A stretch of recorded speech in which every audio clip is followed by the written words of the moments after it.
여호와의 종 모세가 죽은 후에 여호와께서 모세의 수종자 눈의 아들 여호수아에게 말씀하여 이르시되 내 종 모세가 죽었으니 이제 너는 이 모든 백성 이유도 하였고 내가 그들 이스라엘 자손을 내가 모세에게 말한 바와 같이 너희 발바닥으로 밟는 곳은 모두 내가 너희에게 주었노니 곧 광야와 레바논에서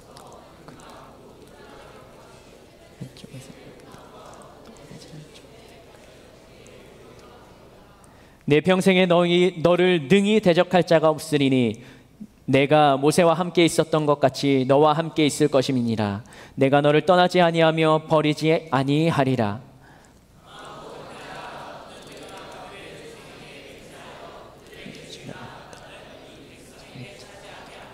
오직 강하고 극히 담대하여 나의 종 모세가 내게 명령한 그 율법을 다 지켜 행하고 우로나 좌로나 치우치지 말라.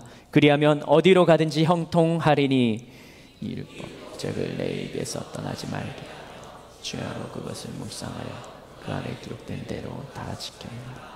그리하면 내 길이 평탄하게 되 내가 형통하리라. 내가 내게 명령한 것이 아니냐. 강하고 담대하라. 두려워하지 말며 놀라지 말라. 내가 어디로 가든지 내 하나님 여호와가 너와 함께 하느니라 하시니라. 아멘. 아멘.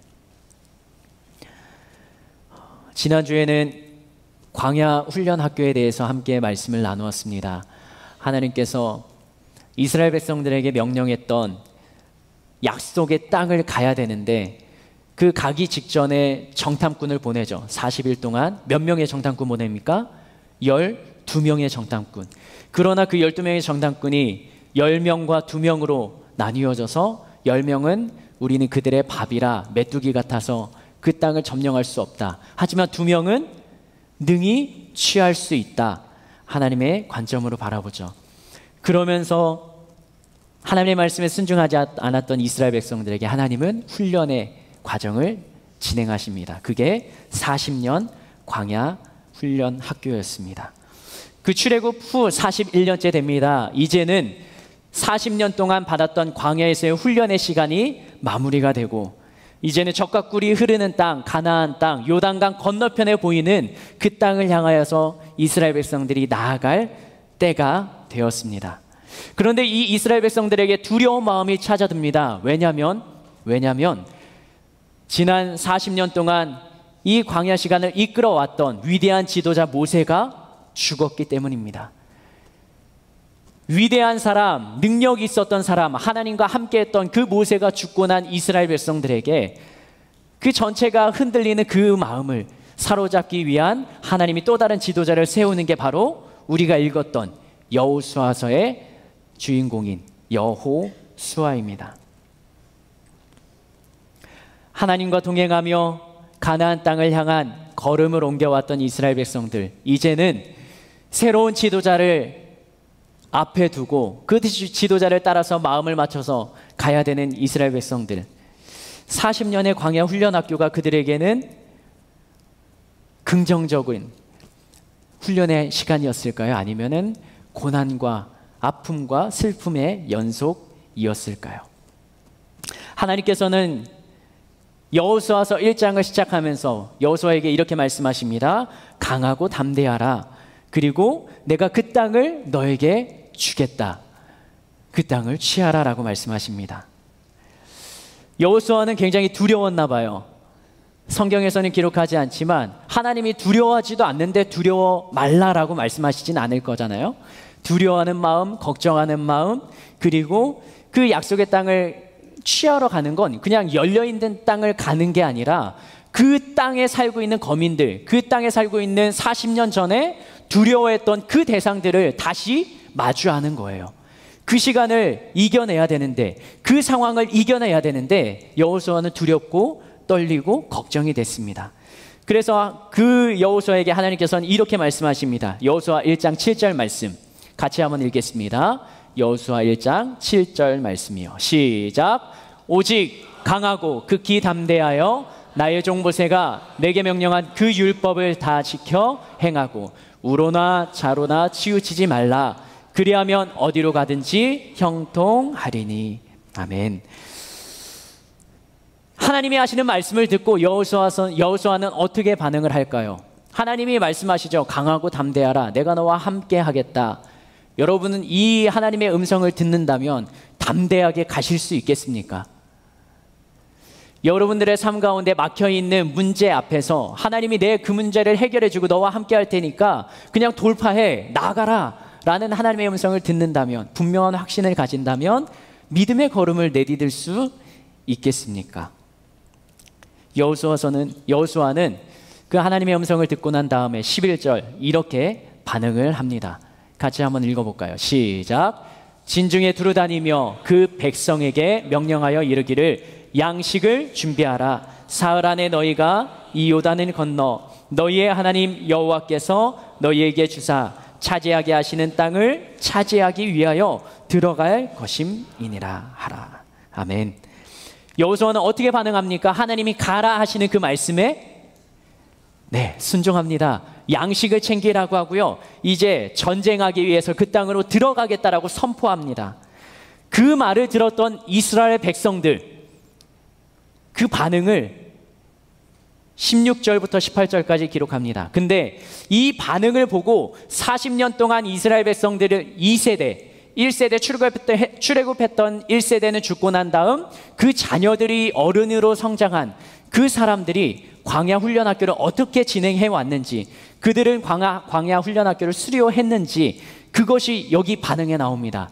여호수아가 들어가자라고 선포했을 때 40년 전에는 머뭇거렸던 그들입니다. 16절 말씀부터 같이 한번 읽겠습니다. 시작. 그들이 여호수아에게 대답하여 이르되 당신이 우리에게 명령하신 것은 우리가 다 행할 것이요 당신이 우리가 가리이다. 마음이 어떻습니까? 백성들의 반응이 어때요? 이제는 갈 수 있다는 거예요. 가보자는 거예요. 여호수아가 지도자가 되어서 당신이 앞으로 나가시면 우리가 그 뒤를 따라가겠다는 겁니다. 17절 같이 한번 읽겠습니다. 시작. 우리는 범사에 모세에게 순종한 것 같이 당신에게 순종하려니와 오직 당신의 하나님 여호와께서 모세와 함께 계시던 것 같이 당신과 함께 계시기를. 이제는 여호수아에게 용기를 줍니다. 좀 두려워하는 모습이 백성들에게도 보였던 것 같아요.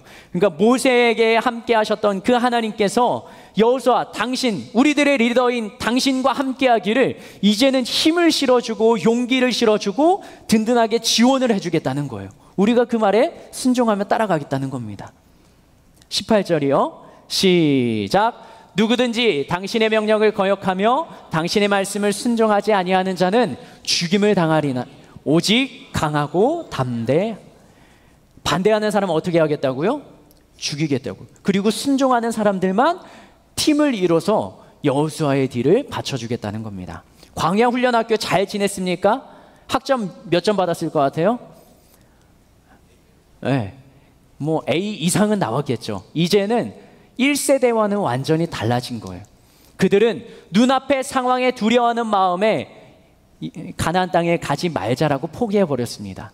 근데 40년 훈련의 시간, 비록 힘들고 어렵지만 하나님이 그와 함께 하시는, 이스라엘과 함께 하심을 경험한 그들은 이제는 마음속에 담대함과 강함이 생겼습니다. 이제는 가나안 땅에, 약속의 땅에 들어갈 준비가 된 것입니다. 그리고 한 걸음 떼며 가나안 땅으로 들어갑니다. 그 이야기가 여호수아서에 기록되어 있습니다. 여호수아서 1장부터 5장까지는요 가나안에 들어가는 시작점 요단강을 건너는 내용이 나오고요, 그 다음에 6장부터 12장까지는 가나안 땅을 중간을 정복하고 남쪽을 정복하고 북쪽을 정복해서 그 땅 가운데 있는 거민들을 몰아내는 작업을 하고요, 13장부터 마지막 24장까지는 그 땅 가운데 이스라엘이라는 한 나라를 12개 지파로 나눠서 그 땅에 살 수 있도록 정착하는 내용이 여호수아서에 나옵니다. 가나안 정복을 시작하면서 가데스 바네아에서 12명의 정탐꾼을 보냈던 것처럼 요단강을 건너기 전에 정탐꾼 2명을 세워서 가나안 땅으로 탐정을 보냅니다. 그들은 변장을 했겠죠. 이스라엘 백성이 아닌 것처럼 모습을 바꾸었을 것입니다. 그리고 그 가나안 땅에 몰래 들어갑니다. 그들의 삶이 어떤지, 그들의 힘이 강한지, 우리가 공격을 어떻게 해야 될지, 그 두 명의 정탐꾼을 뽑아서 여호수아는 보내죠. 그런데 그 가나안 땅에 가자마자 시간이 얼마 지나지 않아서 적발됩니다. 그리고 한 성벽에 거주하는 한 여인의 집에 이 두 명의 정탐꾼이 숨어 들어갑니다. 그리고 그곳에 가나안 땅의 군대가 찾아옵니다. 여호수아 2장 2절 말씀에 그 군대가 이야기하는 것입니다. 같이 한번 읽어볼까요? 여호수아 2장 2절 말씀이요. 시작. 어떤 사람이 여리고 왕에게 말하여 이르되 보소서, 이 밤에 이스라엘 자손 중에 몇 사람이 이 땅을 정탐하러 이리로 들어왔나이다.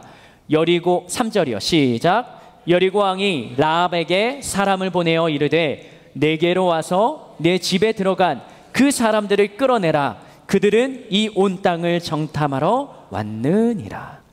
여리고 왕이 누구에게 사람을 보냈다고요? 이름 두 글자, 라합입니다. 한번 따라할까요? 라합. 라합은 남자일까요, 여자일까요? 네, 여자입니다. 그 여자의 직업은 기생이라고 표현이 되어 있습니다. 정탐꾼이 그곳에 간 것을 다른 목격한 사람들이 왕에게 보고하고 그들을 잡으러 갑니다. 라합은 이스라엘 사람이에요? 아니면 여리고 사람이에요? 여리고 사람이죠. 그러면 정상적인 사람이라면 적군이 정탐하러 왔고 자기 집에 들어온 그 상황이라면, 그리고 자기 나라의 군대가 와서 그 정탐꾼이 어디 있냐고 물어보면 정확히 사실대로 이야기를 해야 돼요? 아니면 거짓말을 해야 돼요? 사실대로 이야기를 해야 되는 게 정상이죠. 그런데 라합이 대답을 합니다. 여호수아 2장 5절 말씀이요. 시작. 그 사람들이 어두워 성문을 닫을 때쯤 되어 나갔으니 어디로 갔는지 내가 알지 못하나 급히 따라가라. 그리하면 그들을 따라잡으리라 하였으나. 이스라엘 두 정탐꾼이 나갔다라고 이야기합니다. 그리고 성문 바깥으로 나갔대요. 빨리 따라가면 따라잡을 수 있다라고 말합니다. 그런데 사실은 이것입니다. 6절 말씀 같이 한번 읽겠습니다. 시작. 그가, 라합이에요. 시작. 그가 이미 그들을 이끌고 지붕에 올라가서 그 지붕에 버려놓은 3대에 숨겼더라. 이 기생 라합이 두 명의 정탐꾼을, 집으로 들어온 적군의 정탐꾼을 다락 위에 숨깁니다. 그리고 자신의 나라 군대, 왕이 보낸 군대에 거짓말을 하고 나갔다라고 표현을 합니다. 라합은 이스라엘 사람이라고요?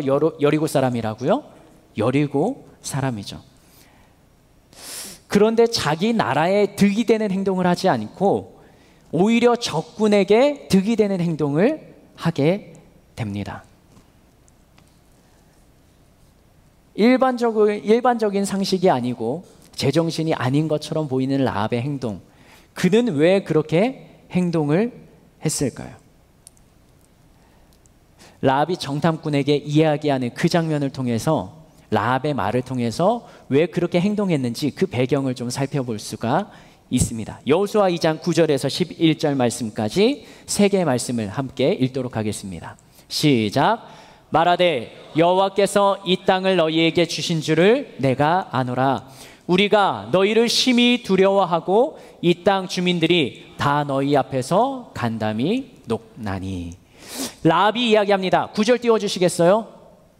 여호와께서 이스라엘 백성들에게 이 여리고 땅을 주셨다라는 것을 라합은 이미 알고 있다는 거예요. 여리고 사람들이 그것에 대해서 굉장히 두려운 마음을 가지고 있다라고 말합니다. 10절이요. 시작. 이는 너희가 애굽에서 나올 때 여호와께서 너희 앞에서 홍해물을 마르게 하신 일과 너희가 요단 저쪽에 있는 아모리 사람의 두 왕 시온과 옥에게 행한 일, 곧 그들을 전면시킨 일을 우리가 들었습니다. 이스라엘 백성들이 출애굽하면서 겪었던 그 수많은 기적과 역사의 내용들을 여리고 땅에 있는 그 라합이라는 사람까지, 그 지역 주민들까지 소식을 전해 들은 겁니다. 그리고 그들이 이제 진을 변경하고 짐을 싸서 요단을 건너서 이 땅으로 쳐들어올 것이라는 것에 라합은 그 정보를 가지고 있었어요. 정탐꾼이 왔다는 건 무언가 이 땅에서 얻어가고 이 땅을 점령하겠다라는 의지 표현인 거죠.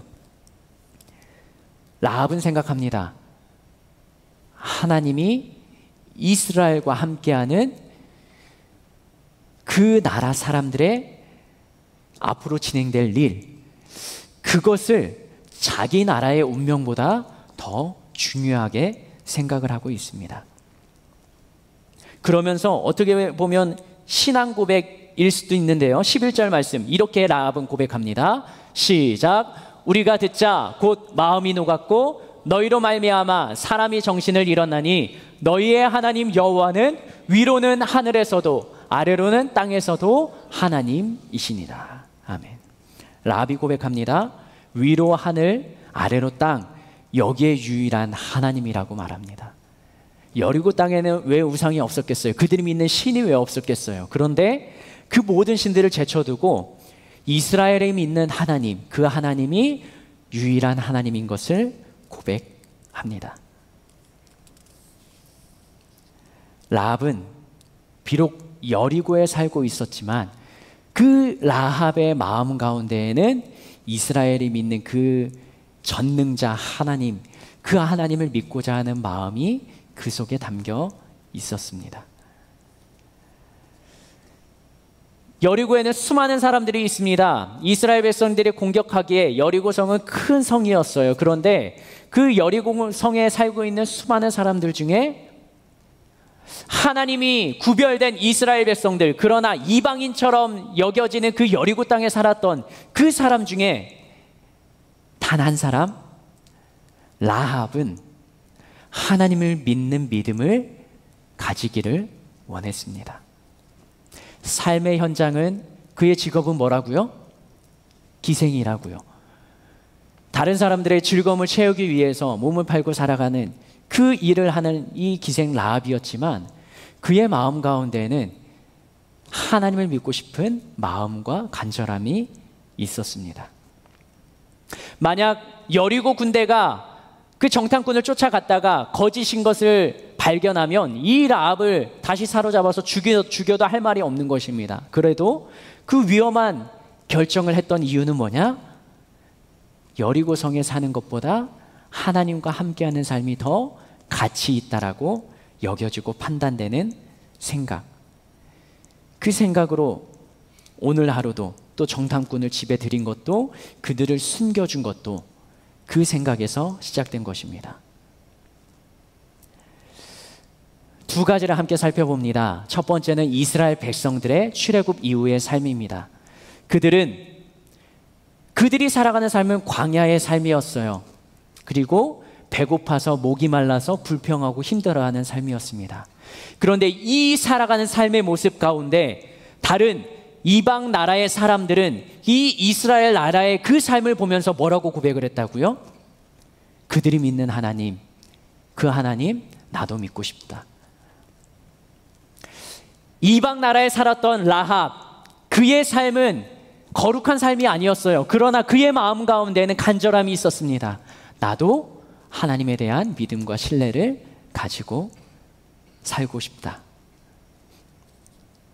그리스도인의 삶은 어떻게 보면 구별된 사람의 삶, 하나님이 택하신 그 삶을 살아내는, 그러한 삶을 살아내야 되는 책임이 있습니다.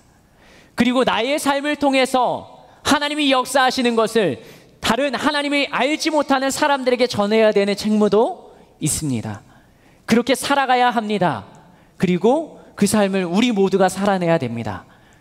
그런데요, 또 하나님께서 택하신 또 한 사람의 부류는 뭐냐면, 비록 지금의 삶의 모습은 힘들고 지금의 삶의 현장 가운데 하나님이 계시지 않은 것 같지만, 그럼에도 그 삶 속에서 하나님을 향한 갈망과 하나님을 향한 마음을 잃지 않은 그 라합의 삶의 모습도 어떻게 보면 저희들의 삶의 모습일지도 모르겠습니다.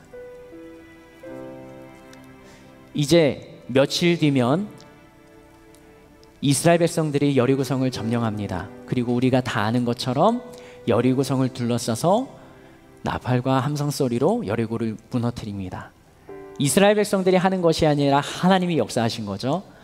근데 그 무너지는 성벽, 그 성벽에 살았던 라합, 그 라합은 성경 말씀대로 어떻게 되나요? 정탐꾼을 숨겨주고 그들을 구해주면서 약속을 합니다. 당신들이 전쟁을 공격해 올 때 우리 가족을 살려주십시오. 그러면서 정탐꾼이 타고 내려갔던 그 성벽에다가 빨간 줄을 매달고 그 줄이 있는 그 집은 이 이스라엘 백성들이 공격하지 않고 그들을 죽이지 않고 살려둡니다. 그리고 라합은 어떻게 살아갔을까요? 이스라엘 백성들은 여리고를 점령하고 그 다음에 계속적으로 가나안 땅을 점령해 갑니다. 근데 자기가 살던 삶의 터전이 무너지고 성이 무너지고 어떻게 보면 자신을 보호해줄 나라가 없는 이 기생 라합 그리고 그의 가족, 그들은 어떻게 살아갔을까요?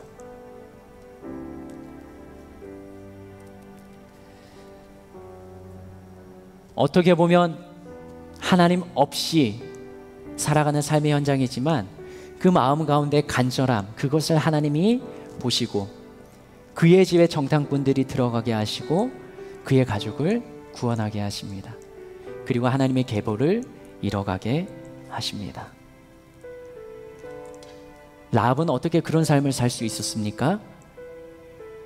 자신의 나라가 멸망하는 상황 가운데 믿음으로, 신앙으로 누가 우위에 있는지, 무엇을 우선순위에 둬야 되는지 그것을 바라보고 하나님이 희망이라 판단하며 하나님의 백성 쪽으로, 하나님의 인도하심 쪽으로 그의 삶을, 방향을 전환하고 그곳에 자신의 모든 것을 걸었습니다. 죽음의 상황에서 건짐을 받았던 이 상황이 출애굽에 시작하는 그 모습과 흡사하지 않습니까? 태어나는 남자 아기는 모두 죽이라고 하던 그 애굽에서의 삶에서 이 남자 아기는 아무리 봐도 그를 죽일 수 없어서 바구니, 갈대 상자를 엮어서 강물에 띄어보내죠. 그리고 말도 안 되게 노예 나라의 아기인 것을 알면서도 그 주인의 나라, 애굽 나라의 공주가 그 이스라엘 나라의 아기를 건져서 왕궁으로 데려갑니다. 노예에서 왕자로 신분의 전환이 이루어집니다. 죽을 상황이지만 그러나 믿음의 눈으로 바라보고 상자에 물 위에 띄운 그 아기가 노예였던 이스라엘 백성들을 이끌어내고 구출해내는 그 하나님의 사역에 사용되었던 그것을 바라볼 때 기생 라합이 이제는 무너질 성벽에 살고 있었지만 그러나 믿음의 눈으로 이스라엘 나라의 정탐꾼을 숨겨주고 그들과 약속을 하고 이제는 하나님 편에 서서 살아가는 그의 삶을 바라볼 때 우리들은 어떻게 이 땅을 살아가야 할까요? 이스라엘 백성들이 가나안 땅을 점령하고 이스라엘 나라를 확립하면서 살아가는 그들의 삶의 모습이 여전히 죄를 지으며 살아갑니다. 그리고 시간이 지나면 하나님 없이 살아갑니다. 그리고 눈에 보이지 않는 하나님이 자신들의 왕으로 자리 잡았던 것을 밀쳐내고 눈에 보이는 왕을 세워달라고 말합니다. 여전히 또 하나님의 시각에서는 우리들이 바라볼 때는 신앙과 믿음의 삶을 실패해버린 그들의 삶이라 생각될 수 있습니다. 그러나 하나님께서는 그들을 다시 한번 돌이켜 세우십니다. 그리고 무너진 나라, 그 나라를, 하나님의 나라를 다시 한번 성벽을 쌓고 수축하시고 하나님의 나라를 세워가십니다. 누구를 통해서요? 실패했던 이스라엘 백성들, 그의 후손들을 통하여서 다시 세워가십니다. 출애굽했던 1세대, 그 출애굽 백성들을, 그 1세대는 실패했습니다. 그러나 그의 자녀들을 다시 한번 하나님은 훈련시키시고 가나안 땅으로 들어가게 하셨죠. 실패와 성공의 반복이 바로 우리들의 신앙의 삶의 모습이죠. 그런데 중요한 건 지금 내가 어디 있는지를 판단하는 겁니다. 실패의 자리에 있습니까? 그럼 거기에 넘어져 있으면 안 되죠. 실패의 자리라는 것을 깨달으면 다시 어떻게 해야 됩니까? 훈련의 과정, 다시 한번 하나님께 돌아서야 합니다. 성공의 과정에 있다면 안주하며 살아야 됩니까? 아니죠. 성공한 다음에 내가 실패하거나 무너지지 않도록 나를 연단하고 믿음으로 다시 바로 설 수 있도록 반응해야 되는 것이죠. 그러다 실패하면 그냥 포기해버립니까? 아니죠. 실패한 자리에서 다시 일어나서 나와야 합니다. 어디로요? 하나님 편으로요. 하나님께서 이스라엘에게 허락하신 그 하나님의 나라, 그 땅을 믿음으로 바라보며 나아가지 못했던 출애굽 1세대는 광야에서 죽었습니다. 40년의 시간이 흘러갑니다. 그리고 하나님께서는 다시 일으켜 세우십니다. 그의 자녀들을 통해서 믿음으로 그 땅을 바라보고 훈련시키시며 건너가게 하십니다. 그리고 그 땅 가운데 정착하고 살아가게 하십니다. 그것이 바로 하나님께서 이스라엘 백성들에게 주셨던 삶의 모습이자 그들이 살아내야 되는 삶의 현장입니다. 여러분에게는, 이 땅을 살아가는 저희들에게는 하나님이 어떤 하나님의 나라를 허락하셨나요? 하나님의 나라는 나와 상관없는 것처럼 세상에서 열심히 살아가십니까? 아니면 나에게도 무언가 하나님께서 해야 할 역할과 감당해야 될 그 무언가가 있음을 부담을 가지고 기도하고 계신가요? 내가 무엇을 해야 합니까? 아니면 그것보다 한 발 조금 더 나아가서 하나님의 말씀에 반응하고 나를 통해 세상 가운데 하나님의 나라, 하나님의 역사하심을 드러내는 그 삶을 살고 계신가요? 결국 하나님께서는 여러분들을 통해 하나님의 나라를 이루어 가실 것입니다. 그런데 아직 그런 준비가 덜 됐다면 광야의 시간이 우리에겐 주어질 것입니다. 지난주에 나누었던 광야의 시간, 그것이 쉽지만은 않지만 꼭 필요한 시간이고 꼭 견뎌내고 그 학교를 통과해야 합니다. 그러면 하나님이 맡기신 그 하나님의 나라를 믿음으로 볼 수 있는 믿음의 눈이 열리고요, 믿음으로 반응할 수 있는 담대함이 생기고요, 그리고 나 혼자 가는 것이 아니라 여호수아에게 백성들을 붙여주셨던 것처럼 나도 그 하나님의 나라를 이뤄갈 수 있는 도움의 손길들을, 동역자들을 붙여주시는 그러한 삶을 살아갈 수 있습니다. 우리 함께 찬양으로 고백할까요?